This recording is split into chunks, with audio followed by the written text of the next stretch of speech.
أعوذ بالله من الشيطان الرجيم. بسم الله الرحمن الرحيم. ألف لام ميم.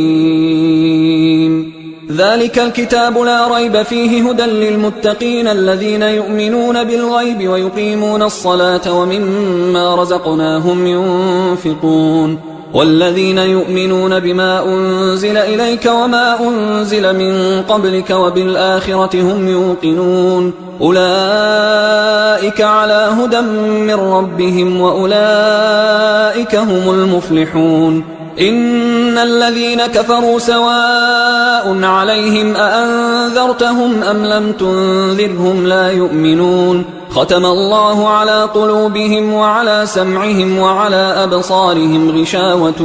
ولهم عذاب عظيم. ومن الناس من يقول آمنا بالله وباليوم الآخر وما هم بمؤمنين يخادعون الله والذين آمنوا وما يخدعون إلا أنفسهم وما يشعرون في قلوبهم مرض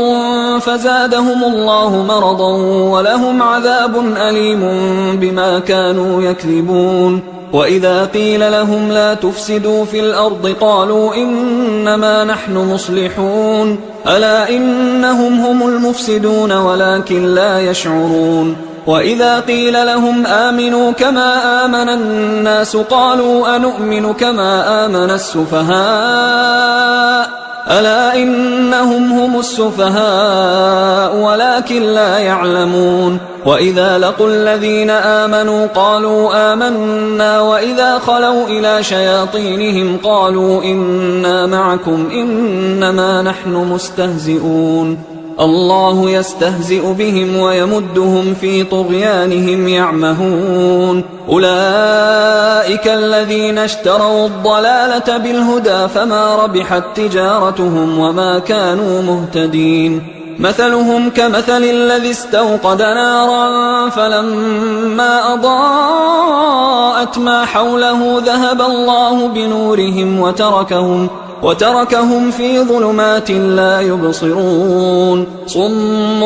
بكم عمي فهم لا يرجعون. أو كصيب من السماء فيه ظلمات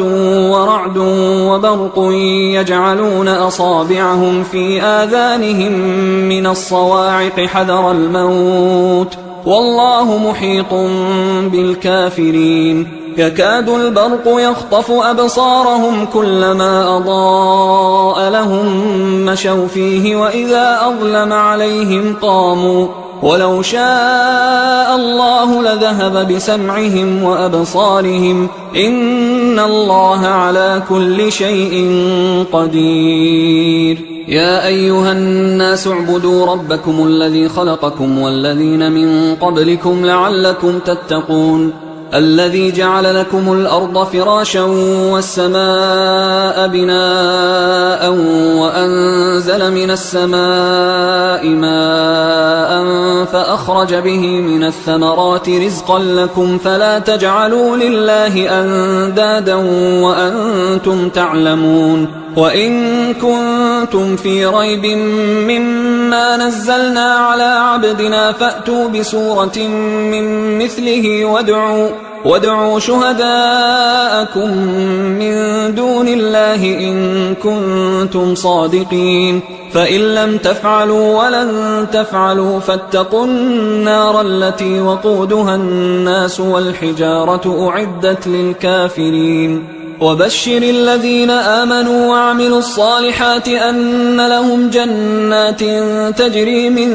تحتها الأنهار كلما رزقوا منها من ثمرة رزقا قالوا هذا الذي رزقنا من قبل وأتوا به متشابها ولهم فيها أزواج مطهرة وهم فيها خالدون. إن الله لا يستحيي أن يضرب مثلا ما بعوضة فما فوقها فأما الذين آمنوا فيعلمون أنه الحق من ربهم وأما الذين كفروا فيقولون ماذا أراد الله بهذا مثلا يضل به كثيرا ويهدي به كثيرا وما يضل به إلا الفاسقين الذين ينقضون عهد الله من بعد ميثاقه ويقطعون ما أمر الله به أن يوصل ويفسدون في الأرض أولئك هم الخاسرون. كيف تكفرون بالله وكنتم أمواتا فأحياكم ثم يميتكم ثم يحييكم ثم إليه ترجعون. هو الذي خلق لكم ما في الأرض جميعا ثم استوى إلى السماء فسواهن 7 سماوات وهو بكل شيء عليم. وإذ قال ربك للملائكة إني جاعل في الأرض خليفة قالوا أتجعل فيها من يفسد فيها ويسفك الدماء ونحن نسبح بحمدك ونقدس لك قال إني أعلم ما لا تعلمون. وعلم آدم الأسماء كلها ثم عرضهم على الملائكة فقال أنبئوني بأسماء هؤلاء إن كنتم صادقين. قالوا سبحانك لا علم لنا إلا ما علمتنا إنك أنت العليم الحكيم. قال يا آدم أنبئهم بأسمائهم فلما أنبأهم بأسمائهم قال ألم أقل لكم إني أعلم غيب السماوات والأرض وأعلم ما تبدون وما كنتم تكتمون. وإذ قلنا للملائكة اسجدوا لآدم فسجدوا إلا إبليس أبى واستكبر وكان من الكافرين. وقلنا يا آدم اسكن أنت وزوجك الجنة وكلا منها رغدا حيث شئتما ولا تقربا هذه الشجرة فتكونا من الظالمين. فأزلهما الشيطان عنها فأخرجهما مما كانا فيه وقلنا اهبطوا بعضكم لبعض عدو ولكم في الأرض مستقر ومتاع إلى حين. فتلقى آدم من ربه كلمات فتاب عليه إنه هو التواب الرحيم. قلنا اهبطوا منها جميعا فإما يأتينكم مني هدى فمن تبع هداي فلا خوف عليهم ولا هم يحزنون. والذين كفروا وكذبوا بآياتنا أولئك أصحاب النار هم فيها خالدون. يا بني إسرائيل اذكروا نعمتي التي أنعمت عليكم وأوفوا بعهدي أوف بعهدكم وإياي فارهبون. وآمنوا بما أنزلت مصدقا لما معكم ولا تكونوا أول كافر به ولا تشتروا بآياتي ثمنا قليلا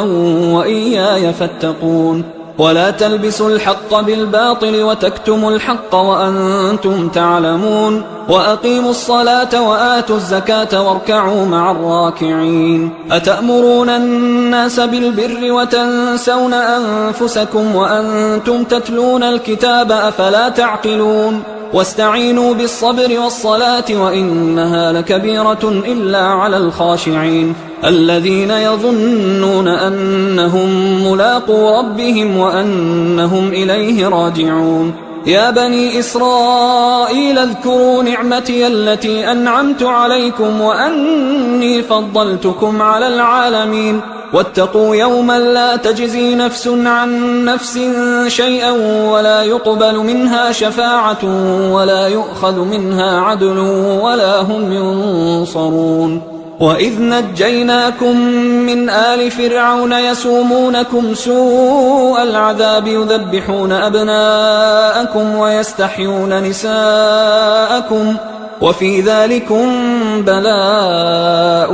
من ربكم عظيم. وإذ فرقنا بكم البحر فأنجيناكم وأغرقنا آل فرعون وأنتم تنظرون. وإذ واعدنا موسى 40 ليلة ثم اتخذتم العجل من بعده وأنتم ظالمون. ثم عفونا عنكم من بعد ذلك لعلكم تشكرون وإذ آتينا موسى الكتاب والفرقان لعلكم تهتدون وإذ قال موسى لقومه يا قوم إنكم ظلمتم أنفسكم باتخاذكم العجل فتوبوا إلى بارئكم فاقتلوا أنفسكم ذلكم خير لكم عند بارئكم فتاب عليكم إنه هو التواب الرحيم وإذ قلتم يا موسى لن نؤمن لك حتى نرى الله جهرة فأخذتكم الصاعقة وأنتم تنظرون ثم بعثناكم من بعد موتكم لعلكم تشكرون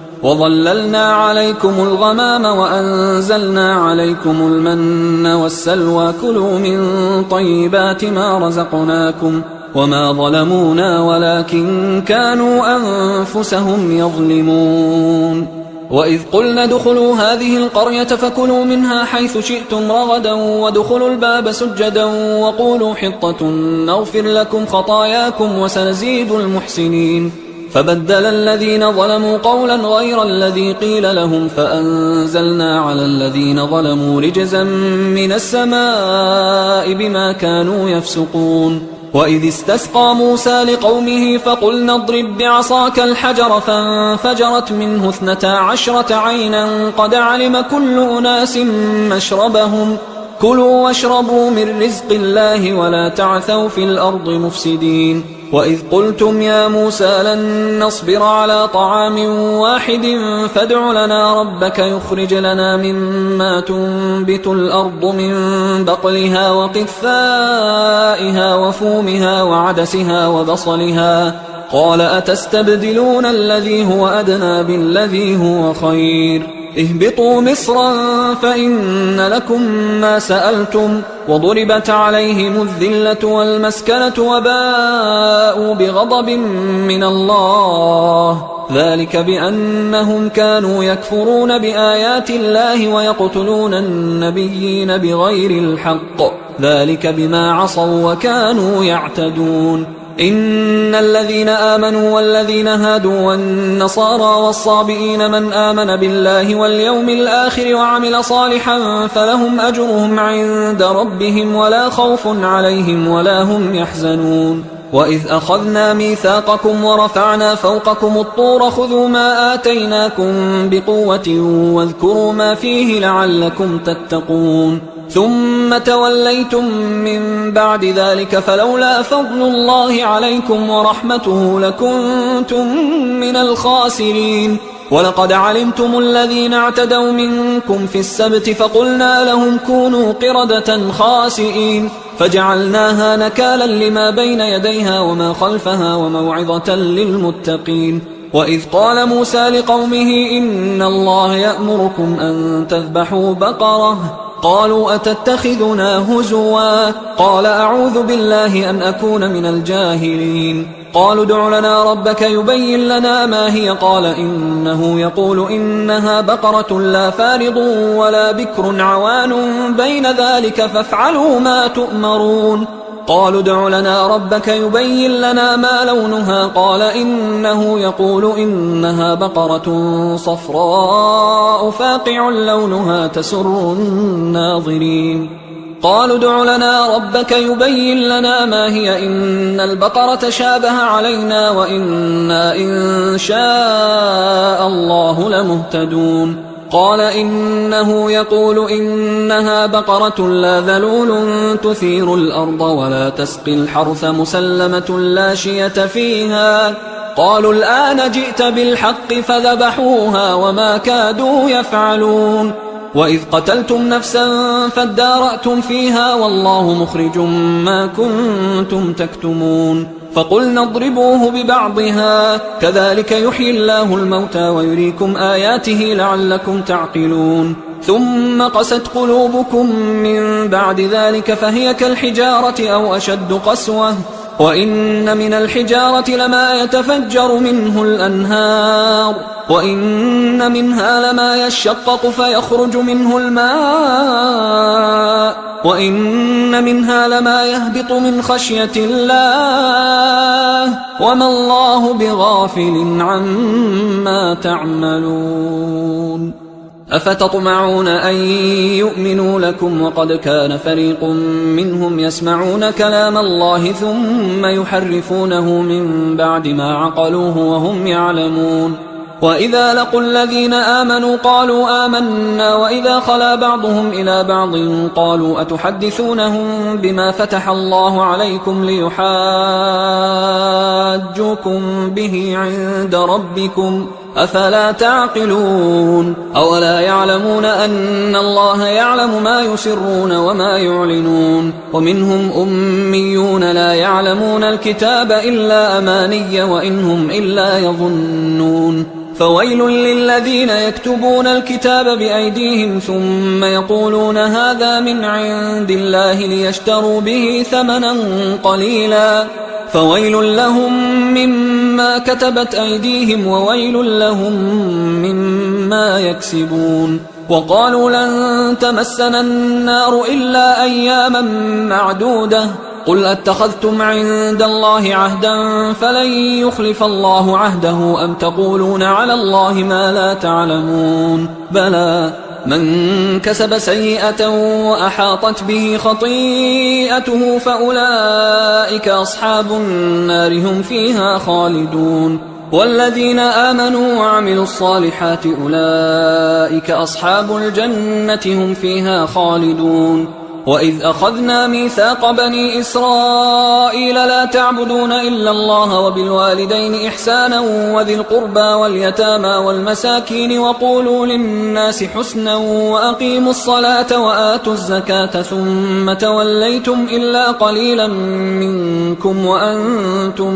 معرضون وإذ أخذنا ميثاقكم لا تسفكون دماءكم ولا تخرجون أنفسكم من دياركم ثم أقررتم وأنتم تشهدون ثم أنتم هؤلاء تقتلون أنفسكم وتخرجون فريقا منكم من ديارهم تظاهرون عليهم بالإثم والعدوان وإن يأتوكم أسارى تفادوهم وهو محرم عليكم إخراجهم أفتؤمنون ببعض الكتاب وتكفرون ببعض فما جزاء من يفعل ذلك منكم إلا خزي في الحياة الدنيا ويوم القيامة يردون إلى أشد العذاب وما الله بغافل عما تعملون أولئك الذين اشتروا الحياة الدنيا بالآخرة فلا يخفف عنهم العذاب ولا هم ينصرون ولقد آتينا موسى الكتاب وقفينا من بعده بالرسل وآتينا عيسى ابن مريم البينات وأيدناه بروح القدس أفكلما جاءكم رسول بما لا تهوى أنفسكم استكبرتم ففريقا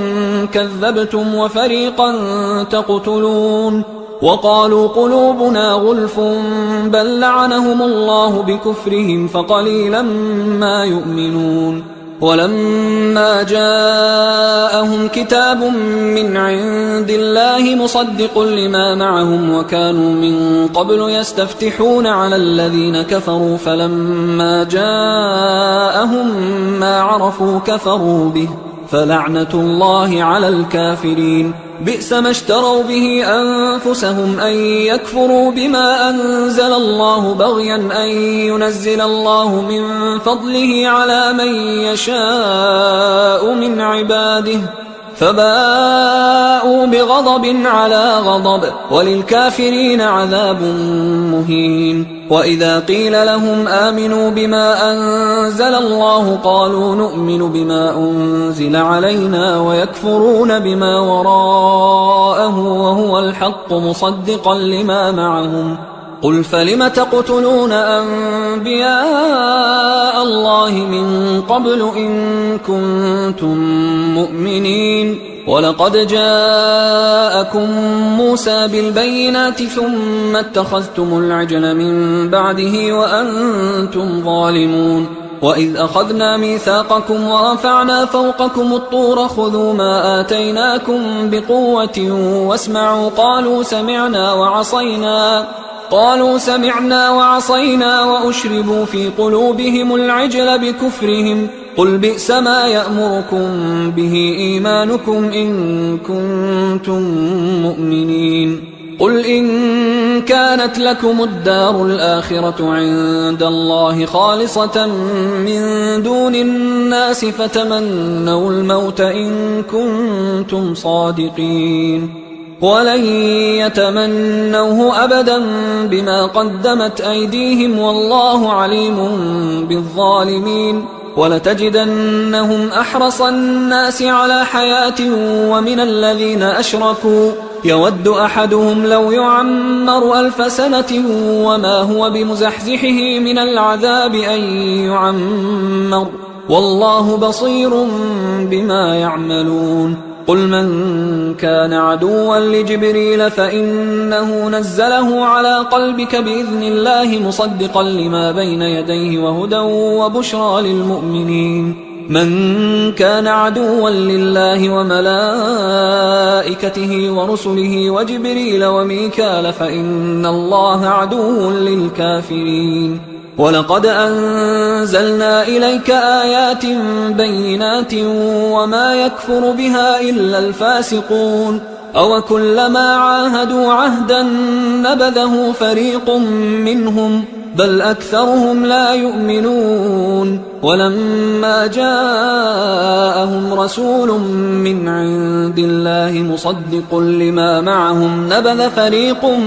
من الذين أوتوا الكتاب كتاب الله وراء ظهورهم كأنهم لا يعلمون واتبعوا ما تتلو الشياطين على ملك سليمان وما كفر سليمان ولكن الشياطين كفروا يعلمون الناس السحر وما أنزل على الملكين ببابل هاروت وماروت وما يعلمان من أحد حتى يقولا إنما نحن فتنة فلا تكفر فيتعلمون منهما ما يفرقون به بين المرء وزوجه وما هم بضارين به من أحد إلا بإذن الله ويتعلمون ما يضرهم ولا ينفعهم ولقد علموا لمن اشتراه ما له في الآخرة من خلاق ولبئس ما شروا به أنفسهم لو كانوا يعلمون ولو أنهم آمنوا واتقوا لمثوبة من عند الله خير لو كانوا يعلمون يا أيها الذين آمنوا لا تقولوا راعنا وقولوا انظرنا واسمعوا وللكافرين عذاب أليم ما يود الذين كفروا من أهل الكتاب ولا المشركين أن ينزل عليكم من خير من ربكم والله يختص برحمته من يشاء والله ذو الفضل العظيم ما ننسخ من آية أو ننسها نأت بخير منها أو مثلها ألم تعلم أن الله على كل شيء قدير ألم تعلم أن الله له ملك السماوات والأرض وما لكم من دون الله من ولي ولا نصير أم تريدون أن تسألوا رسولكم كما سئل موسى من قبل ومن يتبدل الكفر بالإيمان فقد ضل سواء السبيل ود كثير من أهل الكتاب لو يردونكم من بعد إيمانكم كفارا حسدا من عند أنفسهم من بعد ما تبين لهم الحق فاعفوا واصفحوا حتى يأتي الله بأمره إن الله على كل شيء قدير وأقيموا الصلاة وآتوا الزكاة وما تقدموا لأنفسكم من خير تجدوه عند الله إن الله بما تعملون بصير. وقالوا لن يدخل الجنة إلا من كان هودا أو نصارى تلك أمانيهم قل هاتوا برهانكم إن كنتم صادقين بلى من أسلم وجهه لله وهو محسن فله أجره عند ربه ولا خوف عليهم ولا هم يحزنون. وقالت اليهود ليست النصارى على شيء وقالت النصارى ليست اليهود على شيء وهم يتلون الكتاب كذلك قال الذين لا يعلمون مثل قولهم فالله يحكم بينهم يوم القيامة فيما كانوا فيه يختلفون. ومن أظلم ممن منع مساجد الله أن يذكر فيها اسمه وسعى في خرابها أولئك ما كان لهم أن يدخلوها إلا خائفين لهم في الدنيا خزي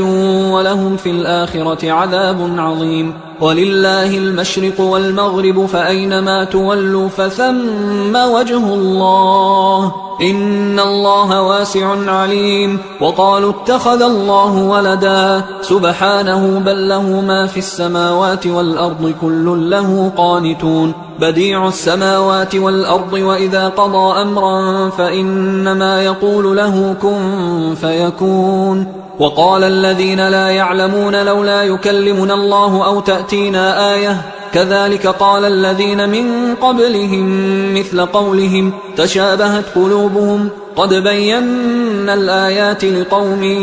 يوقنون. إنا أرسلناك بالحق بشيرا ونذيرا ولا تسأل عن أصحاب الجحيم. ولن ترضى عنك اليهود ولا النصارى حتى تتبع ملتهم قل إن هدى الله هو الهدى ولئن اتبعت أهواءهم بعد الذي جاءك من العلم ما لك من الله من ولي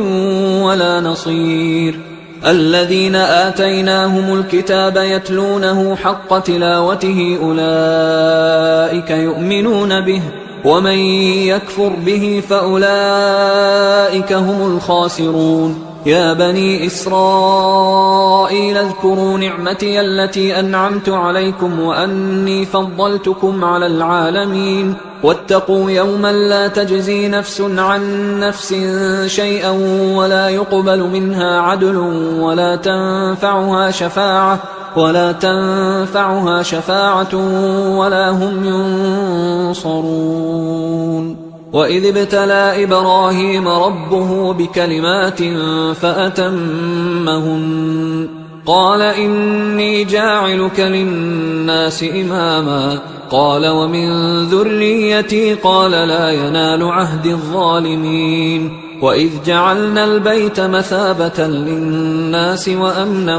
واتخذوا من مقام إبراهيم مصلى وعهدنا إلى إبراهيم وإسماعيل أن طهرا بيتي للطائفين والعاكفين والركع السجود. وإذ قال إبراهيم رب اجعل هذا بلدا آمنا وارزق أهله من الثمرات من آمن منهم بالله واليوم الآخر قال ومن كفر فأمتعه قليلا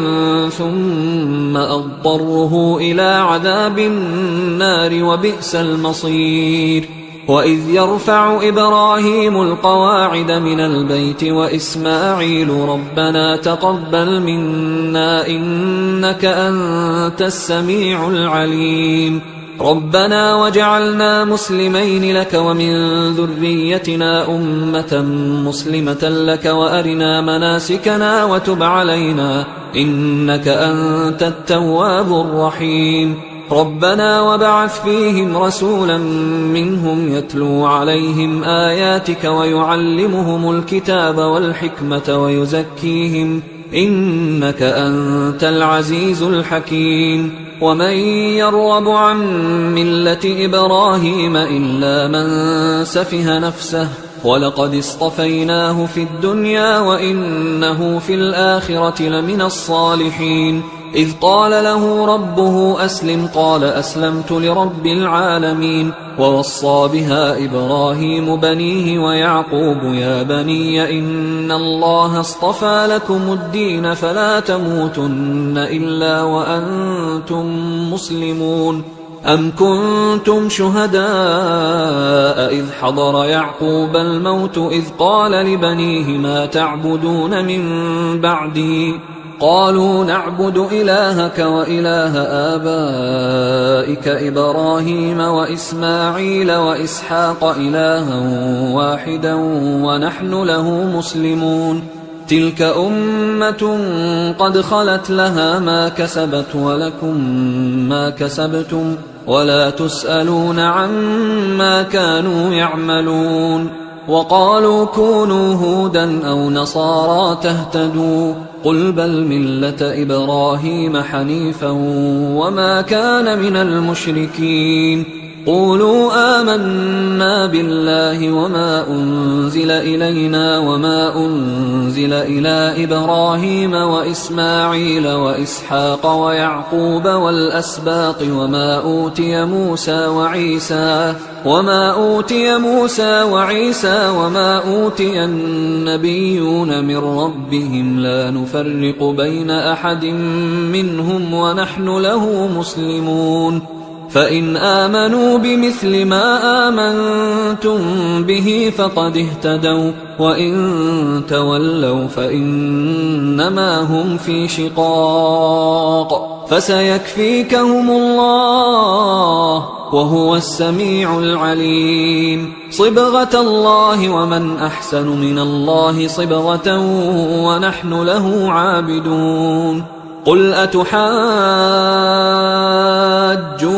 في الله وهو ربنا وربكم ولنا أعمالنا ولكم أعمالكم ونحن له مخلصون. أم تقولون إن إبراهيم وإسماعيل وإسحاق ويعقوب والأسباط كانوا هودا أو نصارى قل أأنتم أعلم أم الله ومن أظلم ممن كتم شهادة عنده من الله وما الله بغافل عما تعملون. تلك أمة قد خلت لها ما كسبت ولكم ما كسبتم ولا تسألون عما كانوا يعملون. سيقول السفهاء من الناس ما ولاهم عن قبلتهم التي كانوا عليها قل لله المشرق والمغرب يهدي من يشاء إلى صراط مستقيم. وكذلك جعلناكم أمة وسطا لتكونوا شهداء على الناس ويكون الرسول عليكم شهيدا. وما جعلنا القبلة التي كنت عليها إلا لنعلم من يتبع الرسول ممن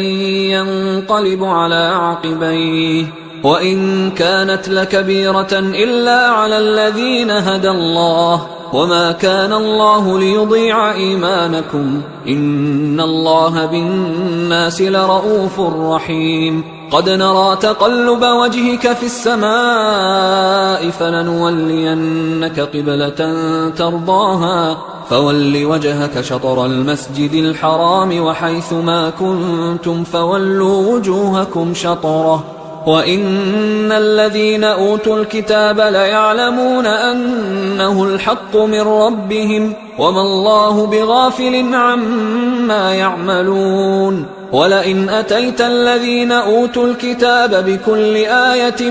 ما تبعوا قبلتك وما أنت بتابع قبلتهم وما بعضهم بتابع قبلة بعض ولئن اتبعت أهواءهم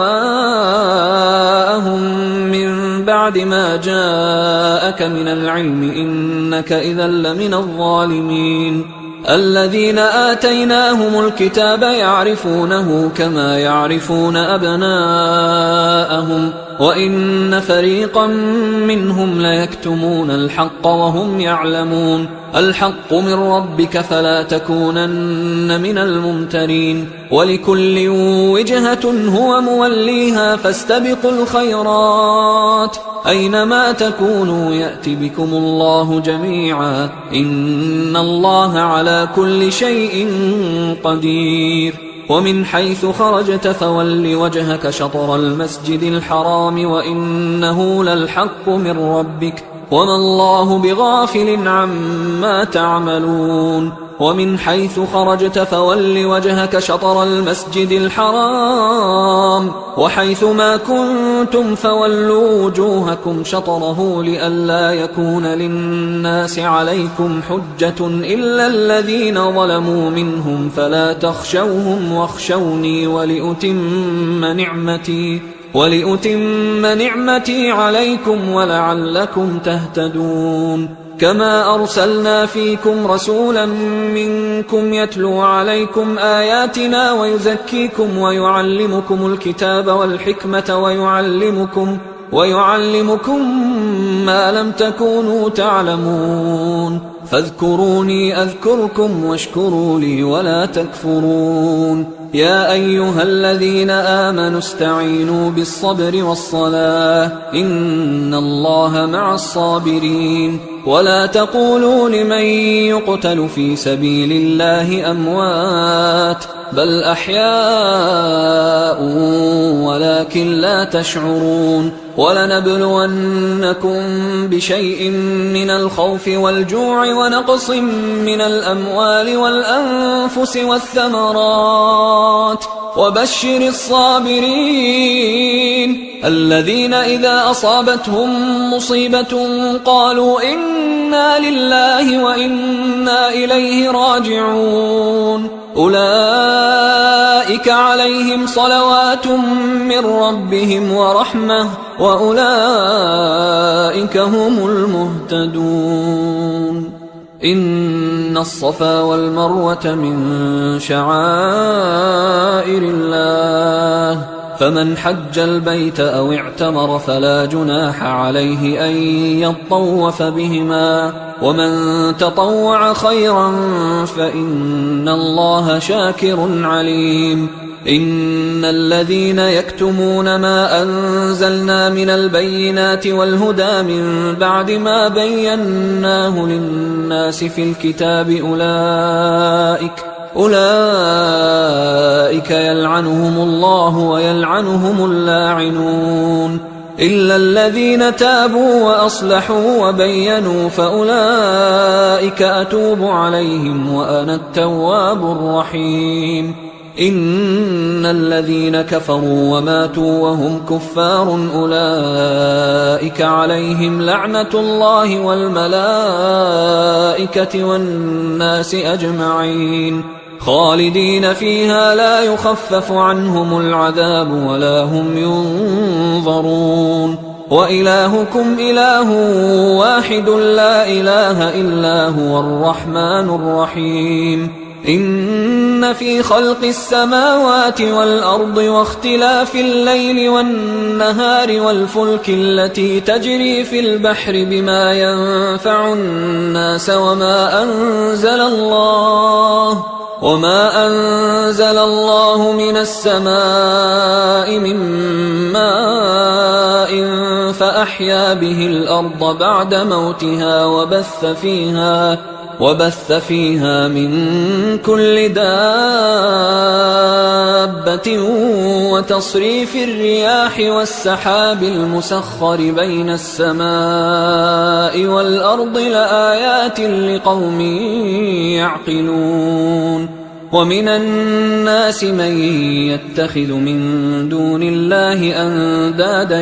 يحبونهم كحب الله والذين آمنوا أشد حبا لله ولو يرى الذين ظلموا إذ يرون العذاب أن القوة لله جميعا وأن الله شديد العذاب إذ تبرأ الذين اتبعوا من الذين اتبعوا ورأوا العذاب وتقطعت بهم الأسباب وقال الذين اتبعوا لو أن لنا كرة فنتبرأ منهم كما تبرأوا منا كذلك يريهم الله أعمالهم حسرات عليهم وما هم بخارجين من النار يا أيها الناس كلوا مما في الأرض حلالا طيبا ولا تتبعوا خطوات الشيطان إنه لكم عدو مبين إنما يأمركم بالسوء والفحشاء وأن تقولوا على الله ما لا تعلمون وإذا قيل لهم اتبعوا ما أنزل الله قالوا بل نتبع ما ألفينا عليه آباءنا أولو كان آباؤهم لا يعقلون شيئا ولا يهتدون ومثل الذين كفروا كمثل الذي ينعق بما لا يسمع إلا دعاء ونداء صم بكم عمي فهم لا يعقلون يا أيها الذين آمنوا كلوا من طيبات ما رزقناكم واشكروا لله إن كنتم إياه تعبدون إنما حرم عليكم الميتة والدم ولحم الخنزير وما أهل به لغير الله فمن اضطر غير باغ ولا عاد فلا إثم عليه إن الله غفور رحيم إن الذين يكتمون ما أنزل الله من الكتاب ويشترون به ثمنا قليلا أولئك ما يأكلون في بطونهم إلا النار ولا يكلمهم الله يوم القيامة ولا يزكيهم ولهم عذاب أليم أولئك الذين اشتروا الضلالة بالهدى والعذاب بالمغفرة فما أصبرهم على النار ذلك بأن الله نزل الكتاب بالحق وإن الذين اختلفوا في الكتاب لفي شقاق بعيد ليس البر أن تولوا وجوهكم قبل المشرق والمغرب ولكن البر من آمن بالله واليوم الآخر والملائكة والكتاب والنبيين وآتى المال على حبه ذوي القربى واليتامى والمساكين وابن السبيل والسائلين وفي الرقاب وأقام الصلاة وآتى الزكاة والموفون بعهدهم إذا عاهدوا والصابرين في البأساء والضراء وحين البأس أولئك الذين صدقوا وأولئك هم المتقون يا أيها الذين آمنوا كتب عليكم القصاص في القتلى الحر بالحر والعبد بالعبد والأنثى بالأنثى فمن عفي له من أخيه شيء فاتباع بالمعروف وأداء إليه بإحسان ذلك تخفيف من ربكم ورحمة فمن اعتدى بعد ذلك فله عذاب أليم ولكم في القصاص حياة يا أولي الألباب لعلكم تتقون كتب عليكم إذا حضر أحدكم الموت إن ترك خيرا الوصية للوالدين والأقربين بالمعروف حقا على المتقين فمن بدله بعدما سمعه فإنما إثمه على الذين يبدلونه إن الله سميع عليم فمن خاف من موص جنفا أو إثما فأصلح بينهم فلا إثم عليه إن الله غفور رحيم. يا أيها الذين آمنوا كتب عليكم الصيام كما كتب على الذين من قبلكم لعلكم تتقون أياما معدودات، فمن كان منكم مريضا أو على سفر فعدة من أيام أخر، وعلى الذين يطيقونه فدية طعام مسكين، فمن تطوع خيرا فهو خير له، وأن تصوموا خير لكم إن كنتم تعلمون. شهر رمضان الذي أنزل فيه القرآن هدى للناس وبينات من الهدى والفرقان، فمن شهد منكم الشهر فليصمه، ومن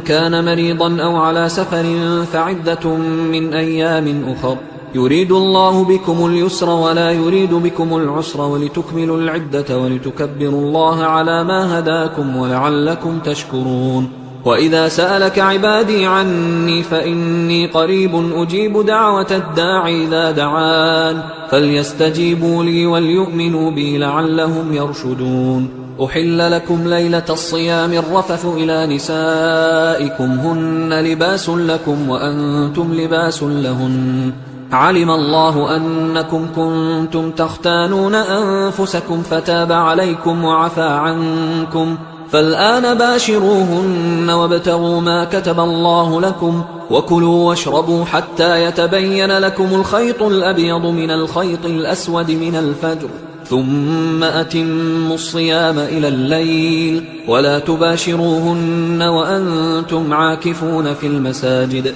تلك حدود الله فلا تقربوها، كذلك يبين الله آياته للناس لعلهم يتقون. ولا تأكلوا أموالكم بينكم بالباطل وتدلوا بها إلى الحكام لتأكلوا فريقا من أموال الناس بالإثم وأنتم تعلمون. يسألونك عن الأهلة قل هي مواقيت للناس والحج، وليس البر بأن تأتوا البيوت من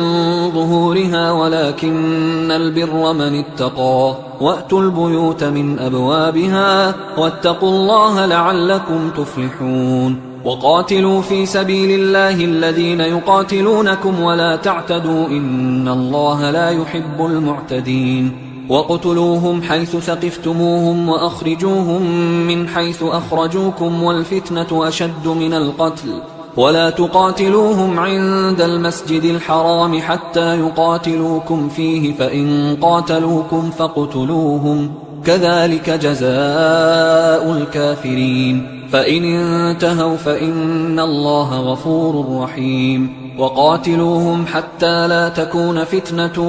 ويكون الدين لله، فإن انتهوا فلا عدوان إلا على الظالمين. الشهر الحرام بالشهر الحرام والحرمات قصاص، فمن اعتدى عليكم فاعتدوا عليه بمثل ما اعتدى عليكم، واتقوا الله واعلموا أن الله مع المتقين. وأنفقوا في سبيل الله ولا تلقوا بأيديكم إلى التهلكة وأحسنوا إن الله يحب المحسنين. وأتموا الحج والعمرة لله، فإن أحصرتم فما استيسر من الهدي، ولا تحلقوا رؤوسكم حتى يبلغ الهدي محله، فمن كان منكم مريضا أو به أذى من رأسه ففدية من صيام أو صدقة أو نسك، فإذا أمنتم فمن تمتع بالعمرة إلى الحج فما استيسر من الهدي، فمن لم يجد فصيام 3 أيام في الحج و7 إذا رجعتم، تلك 10 كاملة، ذلك لمن لم يكن أهله حاضر المسجد الحرام. واتقوا الله واعلموا أن الله شديد العقاب. الحج أشهر معلومات، فمن فرض فيهن الحج فلا رفث ولا فسوق ولا جدال في الحج وما تفعلوا من خير يعلمه الله وتزودوا فإن خير الزاد التقوى واتقون يا أولي الألباب ليس عليكم جناح أن تبتغوا فضلا من ربكم فإذا أفضتم من عرفات فاذكروا الله عند المشعر الحرام واذكروه كما هداكم وإن كنتم من قبله لمن الضالين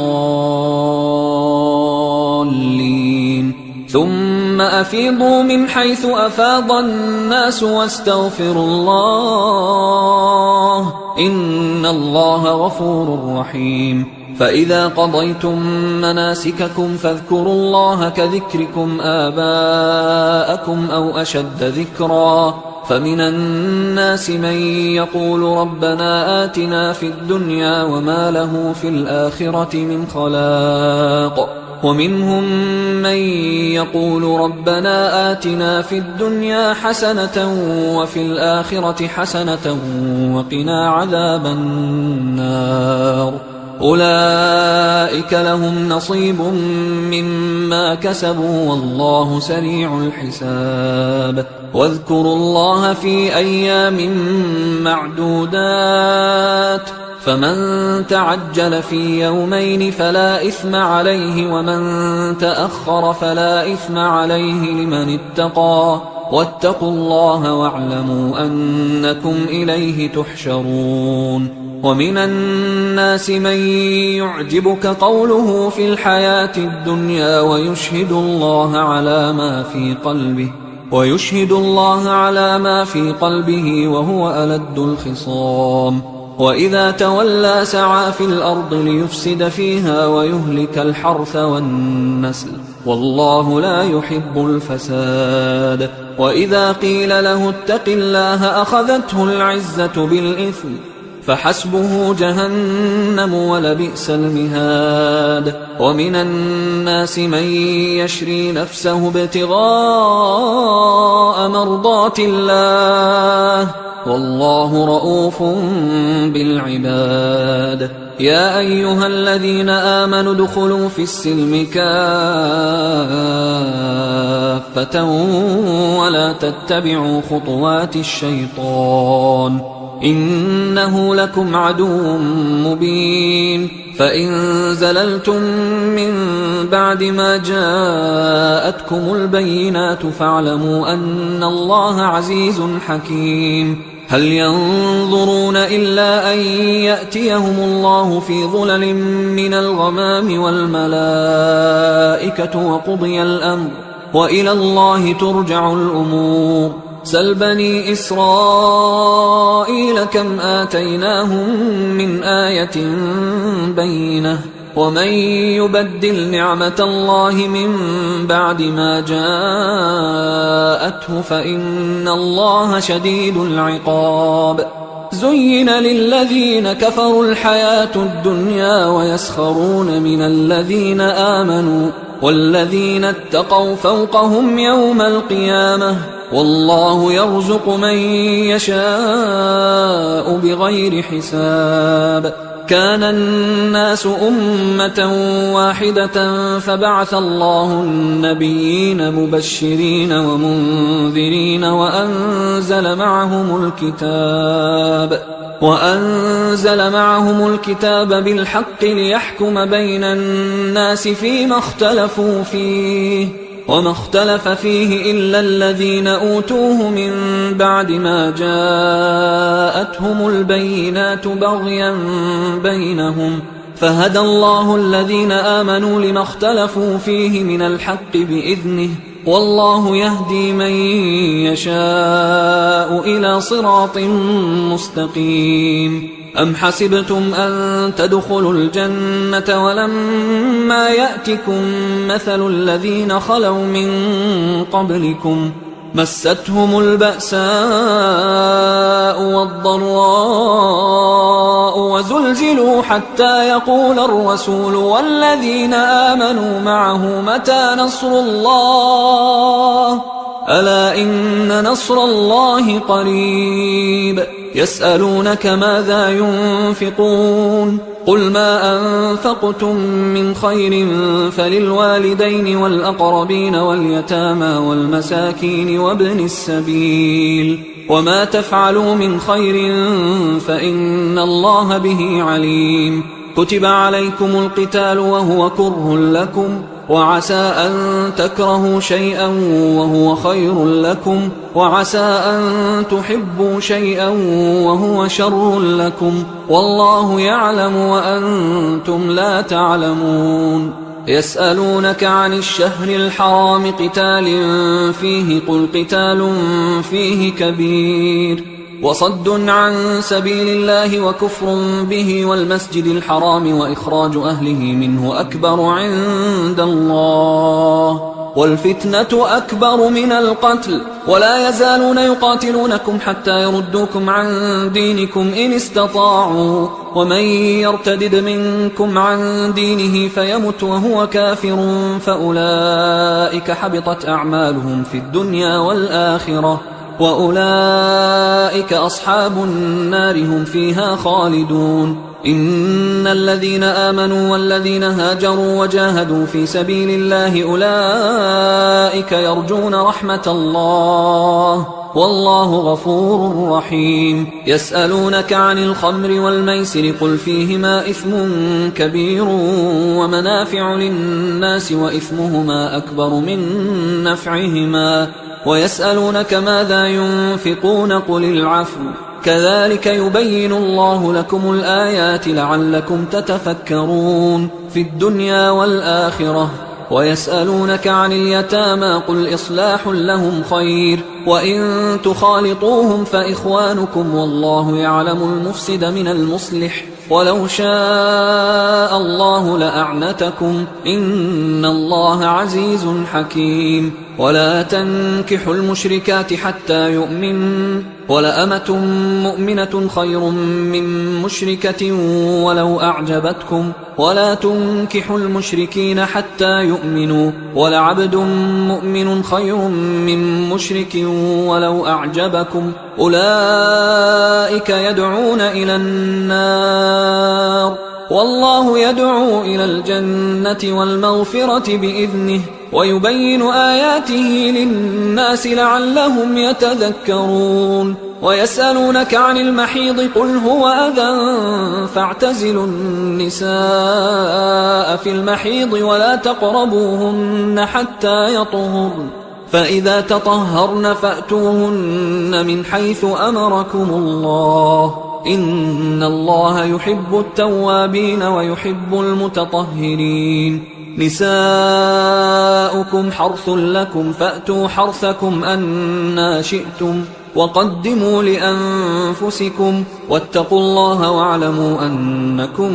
ملاقوه وبشر المؤمنين ولا تجعلوا الله عرضة لأيمانكم أن تبروا وتتقوا وتصلحوا بين الناس والله سميع عليم لا يؤاخذكم الله باللغو في أيمانكم ولكن يؤاخذكم بما كسبت قلوبكم والله غفور حليم للذين يؤلون من نسائهم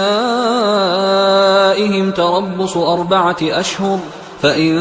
فاءوا فإن الله غفور رحيم وإن عزموا الطلاق فإن الله سميع عليم والمطلقات يتربصن بأنفسهن 3 قروء ولا يحل لهن أن يكتمن ما خلق الله في أرحامهن إن كن يؤمن بالله واليوم الآخر وبعولتهن أحق بردهن في ذلك إن أرادوا إصلاحا ولهن مثل الذي عليهن بالمعروف وللرجال عليهن درجة والله عزيز حكيم الطلاق 2 فإمساك بمعروف أو تسريح بإحسان ولا يحل لكم أن تأخذوا مما آتيتموهن شيئا إلا أن يخافا ألا يقيما حدود الله فإن خفتم ألا يقيما حدود الله فلا جناح عليهما فيما افتدت به، تلك حدود الله فلا تعتدوها، ومن يتعد حدود الله فأولئك هم الظالمون. فإن طلقها فلا تحل له من بعد حتى تنكح زوجا غيره، فإن طلقها فلا جناح عليهما أن يتراجعا إن ظنا أن يقيما حدود الله، وتلك حدود الله يبينها لقوم يعلمون. وإذا طلقتم النساء فبلغن أجلهن فأمسكوهن بمعروف أو سرحوهن بمعروف، ولا تمسكوهن ضرارا لتعتدوا، ومن يفعل ذلك فقد ظلم نفسه. ولا تتخذوا آيات الله هزوا، واذكروا نعمة الله عليكم وما أنزل عليكم من الكتاب والحكمة يعظكم به، واتقوا الله واعلموا أن الله بكل شيء عليم. وإذا طلقتم النساء فبلغن أجلهن فلا تعضلوهن أن ينكحن أزواجهن إذا تراضوا بينهم بالمعروف، ذلك يوعظ به من كان منكم يؤمن بالله واليوم الآخر، ذلكم أزكى لكم وأطهر، والله يعلم وأنتم لا تعلمون. والوالدات يرضعن أولادهن حولين كاملين لمن أراد أن يتم الرضاعة، وعلى المولود له رزقهن وكسوتهن بالمعروف، لا تكلف نفس إلا وسعها، لا تضار والدة بولدها ولا مولود له بولده، وعلى الوارث مثل ذلك، فإن أرادا فصالا عن تراض منهما وتشاور فلا جناح عليهما. وإن أردتم أن تسترضعوا أولادكم فلا جناح عليكم إذا سلمتم ما آتيتم بالمعروف، واتقوا الله واعلموا أن الله بما تعملون بصير. والذين يتوفون منكم ويذرون أزواجا يتربصن بأنفسهن 4 أشهر وعشرا، فإذا بلغن أجلهن فلا جناح عليكم فيما فعلن في أنفسهن بالمعروف، والله بما تعملون خبير. ولا جناح عليكم فيما عرضتم به من خطبة النساء أو أكننتم في أنفسكم، علم الله أنكم ستذكرونهن ولكن لا تواعدوهن سرا إلا أن تقولوا قولا معروفا، ولا تعزموا عقدة النكاح حتى يبلغ الكتاب أجله، واعلموا أن الله يعلم ما في أنفسكم فاحذروه، واعلموا أن الله غفور حليم. لا جناح عليكم إن طلقتم النساء ما لم تمسوهن أو تفرضوا لهن فريضة، ومتعوهن على الموسع قدره وعلى المقتر قدره متاعا بالمعروف حقا على المحسنين. وإن طلقتموهن من قبل أن تمسوهن وقد فرضتم لهن فريضة فنصف ما فرضتم إلا أن يعفون أو يعفو الذي بيده عقدة النكاح، وأن تعفوا أقرب للتقوى، ولا تنسوا الفضل بينكم، إن الله بما تعملون بصير. حافظوا على الصلوات والصلاة الوسطى وقوموا لله قانتين، فإن خفتم فرجالا أو ركبانا، فإذا أمنتم فاذكروا الله كما علمكم ما لم تكونوا تعلمون. والذين يتوفون منكم ويذرون أزواجا وصية لأزواجهم متاعا إلى الحول غير إخراج، فإن خرجن فلا جناح عليكم فيما فعلن في أنفسهن من معروف، والله عزيز حكيم. وللمطلقات متاع بالمعروف حقا على المتقين، كذلك يبين الله لكم آياته لعلكم تعقلون. ألم تر إلى الذين خرجوا من ديارهم وهم ألوف حذر الموت فقال لهم الله موتوا ثم أحياهم، إن الله لذو فضل على الناس ولكن أكثر الناس لا يشكرون وقاتلوا في سبيل الله واعلموا أن الله سميع عليم من ذا الذي يقرض الله قرضا حسنا فيضاعفه له أضعافا كثيرة والله يقبض ويبسط وإليه ترجعون ألم تر إلى الملأ من بني إسرائيل من بعد موسى إذ قالوا لنبي له مبعث لنا ملكا نقاتل في سبيل الله قال هل عسيتم إن كتب عليكم القتال ألا تقاتلوا قالوا وما لنا ألا نقاتل في سبيل الله وقد أخرجنا من ديارنا وأبنائنا فلما كتب عليهم القتال تولوا إلا قليلا منهم والله عليم بالظالمين وقال لهم نبيهم إن الله قد بعث لكم طالوت ملكا قالوا أنى يكون له الملك علينا ونحن أحق بالملك منه ولم يؤت سعة من المال قال إن الله اصطفاه عليكم وزاده بسطة في العلم والجسم والله يؤتي ملكه من يشاء والله واسع عليم وقال لهم نبيهم إن آية ملكه أن يأتيكم التابوت فيه سكينة من ربكم وبقية مما ترك آل موسى وآل هارون تحمله الملائكة إن في ذلك لآية لكم إن كنتم مؤمنين فلما فصل طالوت بالجنود قال إن الله مبتليكم بنهر فمن شرب منه فليس مني ومن لم يطعمه فإنه مني إلا من اغترف غرفة بيده فشربوا منه إلا قليلا منهم فلما جاوزه هو والذين آمنوا معه قالوا لا طاقة لنا اليوم بجالوت وجنوده قال الذين يظنون أنهم ملاقوا الله كم من فئة قليلة غلبت فئة كثيرة بإذن الله والله مع الصابرين ولما برزوا لجالوت وجنوده قالوا ربنا أفرغ علينا صبرا وثبت أقدامنا وانصرنا على القوم الكافرين فهزموهم بإذن الله وقتل داود جالوت وآتاه الله الملك والحكمة وعلمه مما يشاء ولولا دفع الله الناس بعضهم ببعض لفسدت الأرض ولكن الله ذو فضل على العالمين تلك آيات الله نتلوها عليك بالحق وإنك لمن المرسلين تلك الرسل فضلنا بعضهم على بعض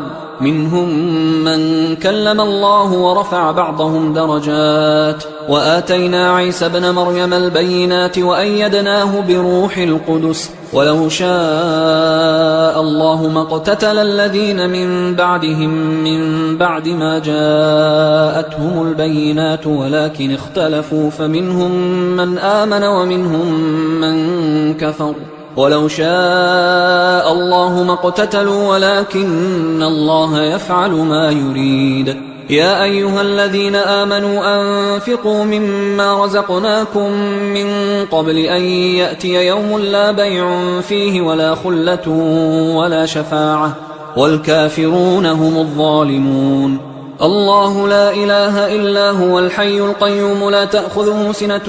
ولا نوم له ما في السماوات وما في الأرض من ذا الذي يشفع عنده إلا بإذنه يعلم ما بين أيديهم وما خلفهم ولا يحيطون بشيء من علمه إلا بما شاء وسع كرسيه السماوات والأرض ولا يؤوده حفظهما وهو العلي العظيم لا إكراه في الدين قد تبين الرشد من الغي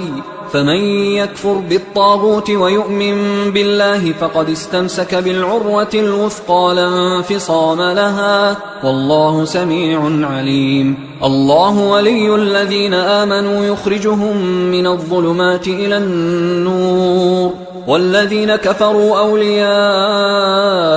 الطاغوت يخرجونهم من النور إلى الظلمات أولئك أصحاب النار هم فيها خالدون. ألم تر إلى الذي حاج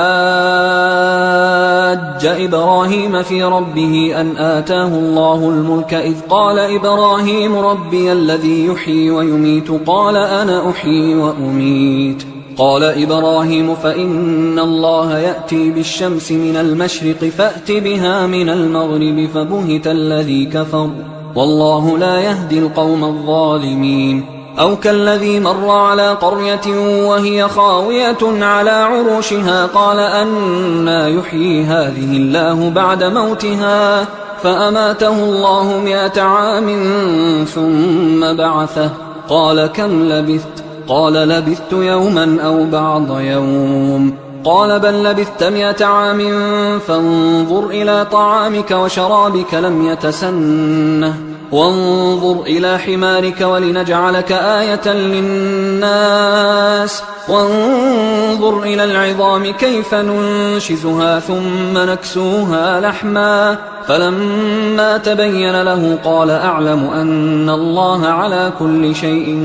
قدير. وإذ قال إبراهيم رب أرني كيف تحيي الموتى قال أولم تؤمن قال بلى ولكن ليطمئن قلبي قال فخذ 4 من الطير فصرهن إليك ثم اجعل على كل جبل منهن جزءا ثم ادعهن يأتينك سعيا واعلم أن الله عزيز حكيم. مثل الذين ينفقون أموالهم في سبيل الله كمثل حبة أنبتت 7 سنابل في كل سنبلة 100 حبة والله يضاعف لمن يشاء والله واسع عليم. الذين ينفقون أموالهم في سبيل الله ثم لا يتبعون ما أنفقوا منا ولا أذى لهم أجرهم عند ربهم ولا خوف عليهم ولا هم يحزنون. قول معروف ومغفرة خير من صدقة يتبعها أذى والله غني حليم. يا أيها الذين آمنوا لا تبطلوا صدقاتكم بالمن والأذى كالذي ينفق ماله رئاء الناس ولا يؤمن بالله واليوم الآخر فمثله كمثل صفوان عليه تراب فأصابه وابل فتركه صلدا لا يقدرون على شيء مما كسبوا والله لا يهدي القوم الكافرين. ومثل الذين ينفقون أموالهم ابتغاء مرضات الله وتثبيتا من أنفسهم كمثل جنة بربوة أصابها وابل فآتت أكلها ضعفين فإن لم يصبها وابل فطل والله بما تعملون بصير. أيود أحدكم أن تكون له جنة من نخيل وأعناب تجري من تحتها الأنهار له فيها من كل الثمرات وأصابه الكبر وله ذرية ضعفاء فأصابها إعصار فيه نار فاحترقت كذلك يبين الله لكم الآيات لعلكم تتفكرون. يا أيها الذين آمنوا أنفقوا من طيبات ما كسبتم ومما أخرجنا لكم من الأرض ولا تيمموا الخبيث منه تنفقون ولستم بآخذيه إلا أن تغمضوا فيه واعلموا أن الله غني حميد. الشيطان يعدكم الفقر ويأمركم بالفحشاء والله يعدكم مغفرة منه وفضلا والله واسع عليم. يؤتي الحكمة من يشاء ومن يؤت الحكمة فقد أوتي خيرا كثيرا وما يذكر إلا أولو الألباب. وما أنفقتم من نفقة أو نذرتم من نذر فإن الله يعلمه وما للظالمين من أنصار إن تبدوا الصدقات فنعما هي وإن تخفوها وتؤتوها الفقراء فهو خير لكم ويكفر عنكم من سيئاتكم والله بما تعملون خبير ليس عليك هداهم ولكن الله يهدي من يشاء وما تنفقوا من خير فلأنفسكم وما تنفقون إلا ابتغاء وجه الله وما تنفقوا من خير يوفى إليكم وأنتم لا تظلمون للفقراء الذين أحصروا في سبيل الله لا يستطيعون ضربا في الأرض يحسبهم الجاهل أغنياء من التعفف تعرفهم بسيماهم لا يسألون الناس إلحافا وما تنفقوا من خير فإن الله به عليم الذين ينفقون أموالهم بالليل والنهار سرا وعلانية فلهم أجرهم عند ربهم ولا خوف عليهم ولا هم يحزنون الذين يأكلون الربا لا يقومون إلا كما يقوم الذي يتخبطه الشيطان من المس ذلك بأنهم قالوا إنما البيع مثل الربا وأحل الله البيع وحرم الربا فمن جاءه موعظة من ربه فانتهى فله ما سلف وأمره إلى الله ومن عاد فأولئك أصحاب النار هم فيها خالدون يمحق الله الربا ويربي الصدقات والله لا يحب كل كفار أثيم إن الذين آمنوا وعملوا الصالحات وأقاموا الصلاة وآتوا الزكاة لهم أجرهم عند ربهم ولا خوف عليهم ولا هم يحزنون يا أيها الذين آمنوا اتقوا الله وذروا ما بقي من الربا إن كنتم مؤمنين فإن لم تفعلوا فأذنوا بحرب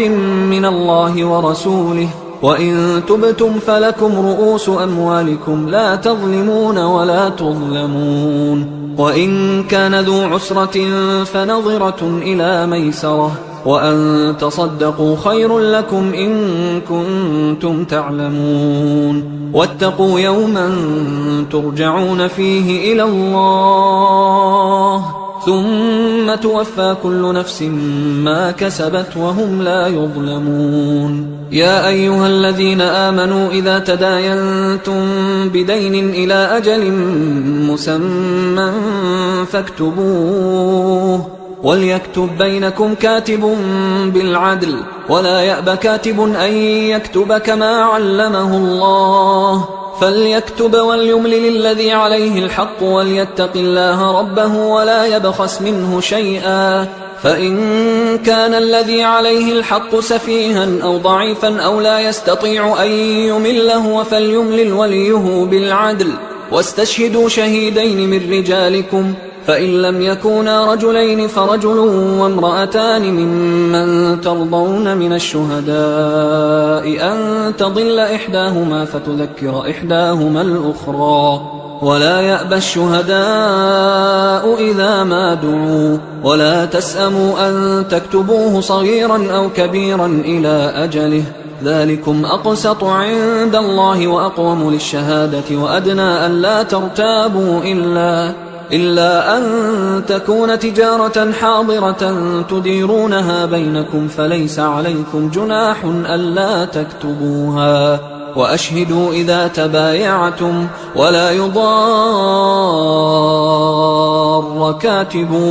ولا شهيد وإن تفعلوا فإنه فسوق بكم واتقوا الله ويعلمكم الله والله بكل شيء عليم وإن كنتم على سفر ولم تجدوا كاتبا فرهان مقبوضة، فإن أمن بعضكم بعضا فليؤدي الذي اؤتمن أمانته وليتق الله ربه ولا تكتموا الشهادة، ومن يكتمها فإنه آثم قلبه والله بما تعملون عليم. لله ما في السماوات وما في الأرض، وإن تبدوا ما في أنفسكم أو تخفوه يحاسبكم به الله فيغفر لمن يشاء ويعذب من يشاء والله على كل شيء قدير. آمن الرسول بما أنزل إليه من ربه والمؤمنون كل آمن بالله وملائكته وكتبه ورسله لا نفرق بين أحد من رسله وقالوا سمعنا وأطعنا غفرانك ربنا وإليك المصير. لا يكلف الله نفسا إلا وسعها، لها ما كسبت وعليها ما اكتسبت. ربنا لا تؤاخذنا إن نسينا أو أخطأنا، ربنا ولا تحمل علينا إصرا كما حملته على الذين من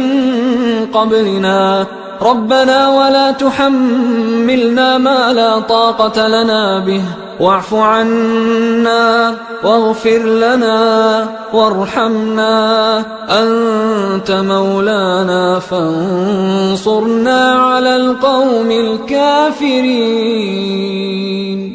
حصريا على قارئ القرآن.